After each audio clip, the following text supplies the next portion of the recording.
오늘 들려드릴 박지향 시인의 수필은 엘리베이터 거리입니다.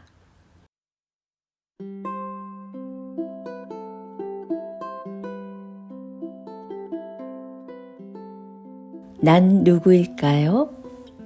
나는 오르막길로는 다니지 않습니다. 반드시 내리막길로만 가지요. 아무리 급한 사정이 있어도 반드시 정해진 순서대로 한정된 인원수만 내려갈 수 있어요. 내려가는 시간을 단축시켜 보려고 노력해 보지만 한 번도 그 시간을 단축해 본 적이 없습니다. 그렇다고 게으름을 피우는 일은 쉬울까요?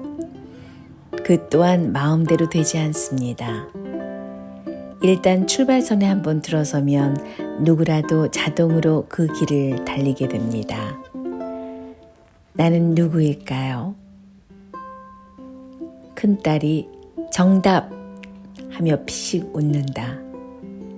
모래시계입니다.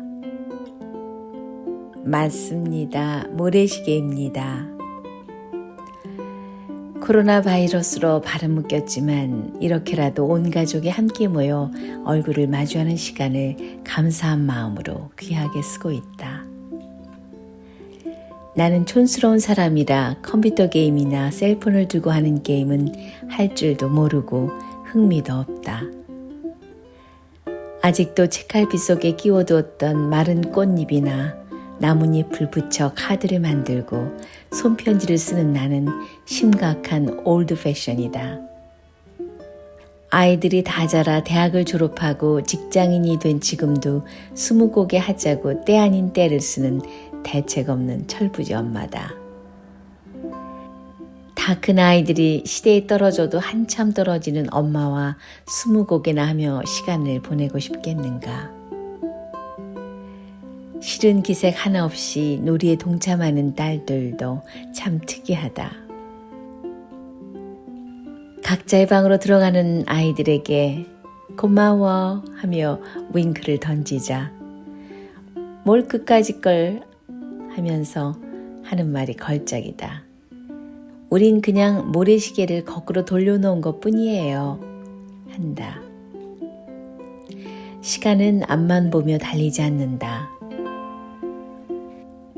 아이들의 말처럼 모래시계를 뒤집어 흘러내려온 모래를 다시 위쪽으로 쏟아놓으면 현재가 되었던 모래가 다시 과거로 돌아가고 그것이 또 현재가 된다. 오늘은 어제의 반영인 것이다.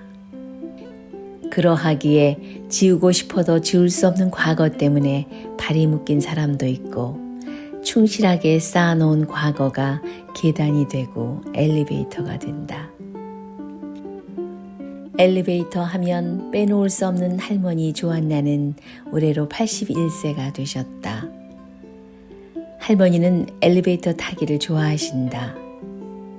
3층에 거주하시는데 매일 오후엔 우편물 확인을 위해 우편함이 있는 1층으로 엘리베이터를 타고 내려가신다. 내려가시는 건 문제가 없는데 돌아가는 길은 쉽지가 않다. 직원들의 눈에 띄면 다행이지만 그렇지 않은 날이 많다. 그런 날에는 우편물을 가지고 3층으로 가야 할 할머니가 2층에도 나타나시고 5층에도 나타나신다. 운 좋은 날은 한두 번 만에 방을 찾아가시는데 그러지 못한 날은 여러 번 타고 내리고를 반복하신다. 교통사고 후유증으로 방향 감각에 문제가 생기신 거다. 식사 시간에는 많은 분들이 함께 왕래하시니 걱정을 안 해도 된다. 모든 분들이 서로의 상황을 잘 알고 계시므로 상부상조하신다.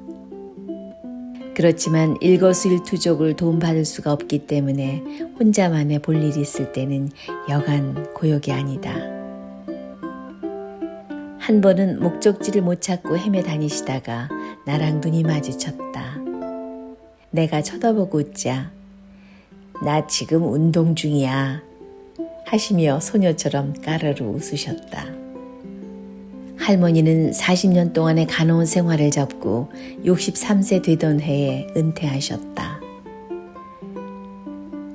자그마한 키에 볼록하게 나온 배가 작은 눈사람을 연상케 한다. 동그란 얼굴에 동그란 코와 입술, 모두가 동글동글하다.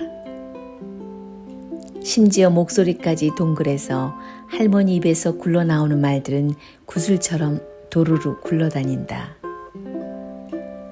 성격은 워낙 밝고 부침성이 좋아 누구든 그냥 지나치는 적이 없다. 무슨 말이라도 해야 할머니를 통과할 수 있다. 그러다 보니 할머니와 나는 눈만 마주쳐도 서로의 마음을 읽는다. 스스럼 없이 장난도 하고 가족의 안부도 물으며 흉엄을 없는 사이가 되었다. 할머니는 나를 빅스마일이라 부르고 나는 할머니에게 엘리베이터 거리라는 별명을 붙여드렸다. 할머니는 그 별명을 아주 좋아하신다. 이력서 쓸 일 있으면 특기란에 엘리베이터 타기, 취미란에도 엘리베이터 타기라고 쓰시라고 했다. 그렇게 해서 취직하면 빅맥 콤보를 사주시겠다는 할머니와 또 한 번 배를 잡고 웃었다. 할머니와 나는 눈만 마주쳐도 웃는다. 웃을 일이 있어서가 아니다. 웃다 보면 웃을 거리가 생기는 것이다. 웃음보다 더 좋은 치료제가 없다는데 살다 보면 웃을 일이 어디 흔하던가. 대부분의 할머니 할아버지들은 웃을 일도 없을 뿐더러 웃지 못하는 분들도 많다. 찾아오는 이도 많지 않을 뿐더러 딱히 갈 곳도 없다. 반면에 늘 웃는 조한나 할머니는 얼마나 많은 사람들이 찾아오는지 모른다. 뿌린 만큼 거두른 진리를 보여주고 계시는 거다. 58년 전인 1962년도에 대학을 졸업하고 결혼을 했다. 사랑해서 한 결혼이었지만 3년도 못 살고 이혼을 했다. 도박 중독이라는 걸 모르고 결혼한 것이었다. 이혼을 하고 나니 남은 건 아들 하나와 산더미 같은 빚이었다. 다시는 결혼 같은 거 하지 않겠다고 맹세했다. 그런데 사람의 마음이란 게 어찌 마음먹은 대로 되던가. 사랑은 교통사고처럼 온다고 어느 날 갑자기 운명의 남자를 만났다. 열렬히 사랑했고 그리고 재혼을 했다. 남편은 건설회사 엔지니어였는데 공사 현장에서 감독을 하다 손가락 2개를 잃는 사고를 당했다. 그 사고가 맺어준 인연으로 결혼까지 하게 된 것이다. 남편은 아내와 사별을 했고 혼자 힘으로 아이 셋을 키우고 있었다. 9살 연상의 남편은 10대였던 딸 하나와 초등학생이었던 쌍둥이 아들 2을 선물했다. 할머니의 표현이 그렇다. 그 세 아이들은 선물이었다. 지금이야 웃으면서 옛 이야기 하듯 하지만 그녀의 인생은 결코 웃을 수 없는 고통과 인내의 시간이었다. 곱비 풀린 망아지 같던 10대 딸의 반항과 방황을 붙들어 주어야 했고 하루라도 조용히 지나가면 오히려 불안이 엄습하던 사고뭉치 쌍둥이 아들들의 광기를 잠재워야 했다. 그 틈 사이에서 불안에 떠는 자신의 아들을 단단히 지켜야 했고 밥을 벌어야 했다. 포기하고 싶은 순간도 있었다. 그런데 이 남자는 결혼 후에 아침마다 떡밥을 주는 것이었다. 결혼을 하고 아내가 된 여자에게 더 많이 노력하고 더 좋은 사람이 되어가는 자상한 남편을 포기할 수가 없었다.